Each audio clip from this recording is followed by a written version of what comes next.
தமிழ்நாட்டில் பிஜேபி எப்பவுமே வந்து நோட்டாவுக்கு கீழே தான் அப்படின்னு சொல்லி சொல்லுவாங்க. அது எப்படியாவது மாற்றணும், எப்படியாவது தமிழ்நாட்டில் முதலமைச்சர் ஆகிடணும் அப்படிங்கிற ஒரு கனவோட அண்ணாமலை செயல்பட்டு இருக்கிறாரு. ஆனால் அண்ணாமலையோட அந்த கனவை வந்து சிதைக்கிற விதமாக ஒரிசாவில் போய் பிரதமர் மோடியும் அமித்ஷாவும் உளறி கொட்டியிருக்கிறாங்க. அது எப்படி அப்படிங்கிறத பார்ப்போம். அதாவது ஒரு ஊர்ல ஒரு பழமொழி சொல்லுவாங்க, நாய் திங்கிற ஊருக்கு போனா நடுத்துண்டு நமக்குன்னு நினைச்சுக்கணும்னு சொல்லி சொல்லுவாங்க. அதாவது நாயை சமைச்சு சாப்பிடுற ஊருக்கு போனா அங்க போய் நான் நாய்க்கிட்டலாம் சாப்பிட மாட்டேன், நான் வந்து சைவம் தான் சாப்பிடுவேன், என் ஊர் சாப்பாடு கிடைச்சாதான் சாப்பிடுவேன், இல்லைன்னா பட்னியா கூட இருப்பேன்னு சொல்லி வீம்பா இருந்தோம்னா கண்டிப்பா பட்னியா கிடந்து நம்ம செத்து போயிடுவோம். அதனால நாய்க்கறி தான் இங்க கிடைக்கும்னா அதுல நடுத்துண்டு நம்மளோட நினைச்சுக்கிட்டு சாப்பிடணும் அப்படின்னு சொல்லி சொல்லுவாங்க. அந்த மாதிரி ஒரு மனப்பக்குவத்துக்கு அந்த ஃபார்முலாவை பயன்படுத்துற இடத்துக்கு தான் இன்னைக்கு வந்து பிஜேபி இருக்கு.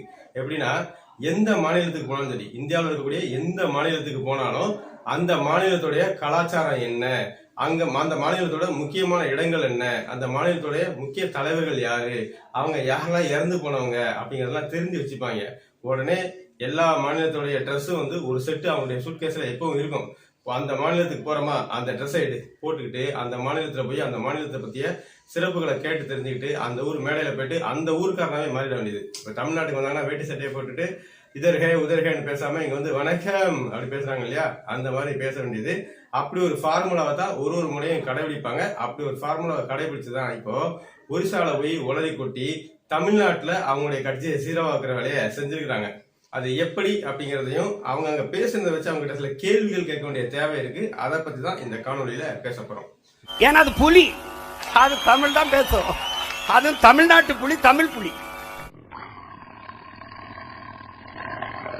பொதுவா பிஜேபி தலைவர்களுடைய தேர்தல் பரப்புரை எப்படி இருக்கும் அப்படின்னா, அந்தந்த மாநிலத்துக்கு போயிட்டு அந்தந்த மாநிலத்துல எந்த கட்சி வலுவா இருக்குன்னு பாப்பாங்க. காங்கிரஸ் வந்து ஒரு வழியா வந்து இன்னைக்கு வந்து சவள பிள்ளையா மாத்தி விட்டாங்க. அதே மாதிரி அந்தந்த மாநிலத்துல மாநில கட்சிகள் வலுவா இருந்தா அதை எப்படி சிதைக்கலாம், அதை பத்தி எப்படி மக்கள் மத்திய தவறான அபிப்பிராயத்தை உருவாக்கி அவதூறுகளை பரப்பி அவங்களை சிதைச்சிட்டு அந்த இடத்துக்கு நாம வரலாம் அப்படிங்கிறதுக்கு என்னென்ன உண்டோ அத்தனை ராஜதந்திரங்களையும் கையாளுறது அவங்களுடைய கலை. எல்லா மாநிலங்களையும் எம்எல்ஏக்களை விலைக்கு வாங்குறத தொடங்கி என்னென்ன செய்ய முடியுங்கிறத நம்ம கடந்த காலங்களில் தொடர்ச்சியா வந்து பல மாநிலங்கள்ல பார்த்திருக்கோம். அப்படி முடியாத பட்சத்துல வந்து என்ன பண்ணுவாங்கன்னா சித்து விளையாட்டுகளை ஆரம்பிப்பாங்க.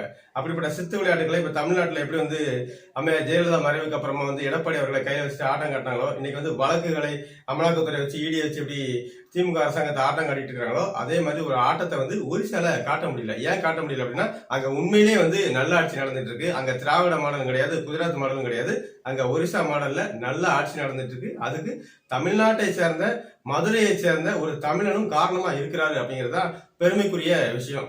இப்போ இங்க போன அவங்க ஒரிசாவுக்கு தேர்தல் பரப்புரைக்கு போன இவங்க வந்து தெளிவா தெரிஞ்சுக்கிட்டாங்க. அப்போ எதை பத்தி பேசினா, எந்த உணர்வை வந்து ஊட்டினா, எந்த பிரிவினைவாத பேச்ச பேசினா இங்க இருக்கிற ஒரிய மக்களை வந்து நம்ம பக்கம் இழுக்க முடியும் அப்படின்னு யோசிச்சு ரூம் போட்டு யோசிக்கிறது மகளா அப்படி யோசிச்சு ஒரு வேலையை செஞ்சிருக்கிறாங்க. ஆனா நம்ம அண்ணாமலையை பத்தி யோசிக்காமலே விட்டுட்டாங்க.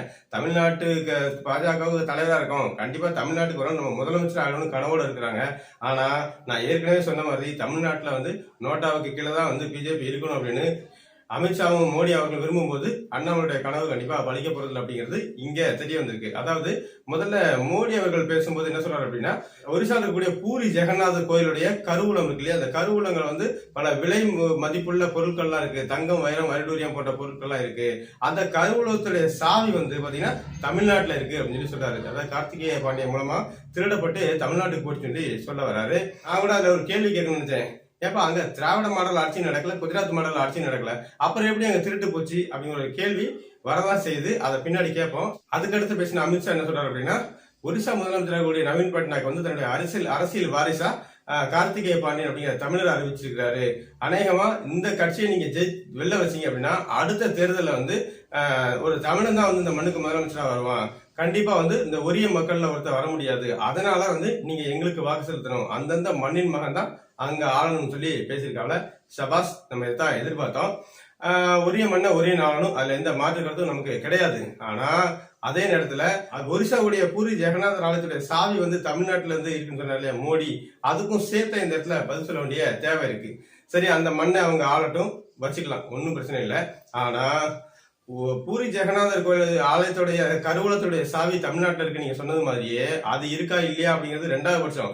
ஆனா தஞ்சை பெரிய கோயில் அப்படிங்கிறது தமிழர்களுடைய அடையாளமா இருக்கக்கூடிய ராஜராஜ பெருவளத்தான் கட்டிய அந்த கோயிலுடைய அதிகாரம் சாவி இன்னைக்கு யாருடைய கையில இருக்கு, நிர்வாகம் யார் கையில இருக்கு, இன்னைக்கு மாலையும் மரியாதையும் பூரண கும்ப மரியாதையும் இன்னைக்கு யாருக்கு இன்னைக்கு வரைக்கும் கிடைச்சிட்டு இருக்கு அப்படிங்கிற கேள்விக்கு உங்ககிட்ட பதில் இருக்கா?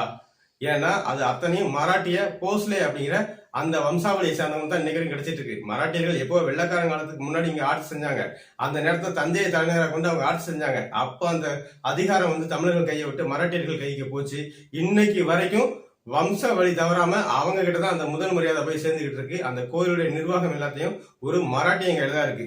இப்போ பூரி ஜெகநாதர் ஆலயத்துடைய சாவி வந்து தமிழ்நாட்டுக்காரன் இருக்கு நீங்க சும்மா சொல்றீங்களே, ஆனா உண்மையிலேயே எங்களுடைய சாவி வந்து இன்னைக்கு வரைக்கும் எங்களுடைய பெரிய கோயிலுடைய சாவியும் நிர்வாகமும் அதிகாரமும் வந்து மராட்டிக்காரங்க கையில இருக்கு. நீங்க வாங்கி கொடுத்துருவீங்களா?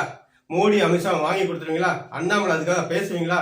தமிழ்நாட்டுல பிஜேபி வந்து வளரணும், ஆட்சியை பிடிக்கணும், தாமரை மலரணும்னு பேசுவீங்களே, முதல்ல இந்த அதிகாரத்தை வாங்கி கொடுப்பீங்களா? அந்தந்த நாட்டுடைய சொத்து அந்தந்த மக்களுக்கு தான் சொந்தம் அப்படின்னா தமிழ்நாட்டு மலைகளை வெட்டி எடுத்துட்டு போயிட்டு இருக்கானே கேரளாவுக்கு, கன்னியாகுமரியில இருந்து, அப்ப என்ன கிழிச்சுக்கிட்டு இருக்கிறீங்க? தமிழ்நாட்டுடைய வளம் தமிழ்நாட்டுக்கு தான் சொந்தம், நீ எடுத்துட்டு போக கூடாதுன்னு சொல்றதுக்கு உங்களுக்கு வாய் ஏன் வரல? முல்லை பெரியாறு அணை வந்து தமிழ்நாட்டுக்கு சொந்தம். அணையை பாதுகாக்கிற உரிமையுள்ள இடம் இருக்கு இல்லையா, அணையை பராமரிக்கிற இடம், அந்த இடமும் அதுக்கு போற வழியும் கேரளாவுக்கு சொந்தம். அவன் வச்சுப்பான், எங்களை அணையை பராமரிக்க விட மாட்டான், அணை வந்து ஒரு சரி பண்ணதுக்கு விட மாட்டான், ஒரு சுத்தம் பண்றதுக்கு விட மாட்டான், இடையூறுகளா இருக்கக்கூடிய மரங்களை வெட்டி அகற்றதுக்கு விட மாட்டான். அப்போ யானை எங்களுக்கு சொந்தம், துரட்டி அவனுக்கு சொந்தமா? ஏன் இதெல்லாம் எங்க உரிமைகளை பேசி நீங்க வாங்கி தர மாட்டீங்களா? கேரளாக்காரன் வந்து தமிழ்நாட்டுல வந்து நீங்க கழிவுகள் எல்லாம் மருத்துவ கழிவுகள்ல இருந்து கோழி கழிவுகள் எல்லாம் கொட்டிட்டு போறான். அவன் மாநிலத்து குப்பையும் அவன் தான் வந்து வச்சுக்கணும், அவன் வந்து அதை சுத்திகரிச்சு மறுசுழற்சி பண்ணி பயன்படுத்திக்கணும் சொல்ல ஏன் வாய் வர மாட்டேங்குது? தமிழ்நாட்டுடைய கல்வி உரிமை மட்டும் இல்ல, இந்தியா முழுக்க ஒரே கல்வி எல்லாத்தையும் பறிச்சு வச்சுக்கிறீங்களே. அந்தந்த மாநிலத்துடைய மொழி இனம் கலாச்சாரம் அத்தனையும் பாதுகாக்கப்படணும்னா அவனுடைய அடையாளத்தோட வாழணும்ல. அப்ப அவன் அங்க அந்த மாநிலத்துடைய அரசுக்கு அந்த மாநிலத்துடைய கல்வி உரிமையை கொடுக்கணும்ல, அதையும் கொடுங்க. நீங்க அந்த மாநிலத்துடைய வருமானம் அந்த மாநிலத்துக்கு போகணும்ல. மத்திய அரசாங்கத்துக்கு என்ன தேவையோ அதுக்கு மட்டும் தானே கொடுக்கணும். ஏன் ஜிஎஸ்டின்ற பேர்ல மொத்த வளைச்சு நிக்கிறீங்க? அந்தந்த மாநிலத்துக்கு கொடுங்க அப்படின்னு பல கேள்விகள் கேட்க வேண்டியிருக்கு.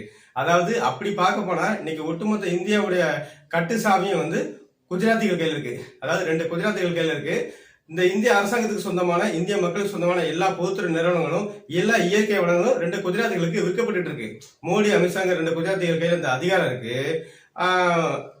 அம்பானி அதானிங்கிற 2 குஜராத்திகளுக்கு இந்த ஒட்டுமொத்த அதிகாரமும் விற்கப்பட்டு இருக்கு. இதுதான் வந்து அந்தந்த மண்ணின் மகன் வந்து அந்தந்த மண்ணை ஆளுவதற்கான சாத்திய கூறா? இதைத்தான் நீங்க செயல்படுத்திட்டீங்களா அப்படின்னு கேட்டா உங்க முகரைய எங்க கொண்டே வச்சுப்பீங்க அப்படிங்கிற கேள்விதான் கேட்க வேண்டியிருக்கு. இப்படித்தான் பேச வேண்டியிருக்கு. ஏன்னா நீங்க வார்த்தையை மட்டும் அண்ணன் சீமான் சொன்ன மாதிரி காதுல தேனை ஊத்திட்டு எங்களுக்கு அடிக்கிறதெல்லாம் ஆப்பாவே அடிச்சா என்ன பண்ண முடியும்? இப்போ தமிழ்நாட்டுல நீங்க இதை பேசிட்டு நீங்க ஒரிசால இருந்து வெளியில வந்துடலாம், ஒரிசா மக்களை குளிர கூட வச்சுக்கலாம், அங்க ஆட்சி மாற்றம் நடக்க போறது இல்ல. ஆனா தமிழ்நாட்டுல அவங்க நிலைமை கொஞ்சம் யோசிச்சு பார்க்க வேண்டிய தேவை இருக்கு. இந்த திமுக வந்து உங்களை எதிர்த்து பேசாது, அவங்க ஆல் டைம் உங்க அடிமை. அதிமுக ஆல்ரெடி உங்க அடிமை. ஆனா தமிழ்நாட்டுல ஏற்கனவே வந்து திராவிட மாடலும் வேண்டாம், குஜராத் மாடல் வேண்டாம், தமிழ்நாட்டு தமிழ் தேசியம் சொல்லி இன்னைக்கு தமிழ் தேசிய சக்தி வந்து வீறு கொண்டு எழுந்துட்டு இருக்க இந்த நேரத்துல நீங்க இப்படி பேசி வச்சதுனால அடுத்த முறை இங்க வந்து திருக்குறள் என்ன சொல்லுது தெரியுமா, ஔவையார் என்ன சொல்றாங்க தெரியுமா, நாலடியார் என்ன சொல்லுது தெரியுமான்னு இங்க வந்து வண்டி ஓட்ட முடியாது. உங்களை வெற்றி செய்யறதுக்கு நாங்க காத்துக்கிட்டு இருப்போம். நாங்க சாதாரணமாவே சாமி ஆடுவோம். நீங்க இப்போ சலங்கையை கட்டி விட்டு வேப்பலையை கையில கொடுத்து சந்தனத்தை பூசி விட்டு மேலத்தவர் அடிச்சிட்டீங்களா, இனிமே வரிசையா எங்க ஆட்டத்தை நீங்க பாப்பீங்க.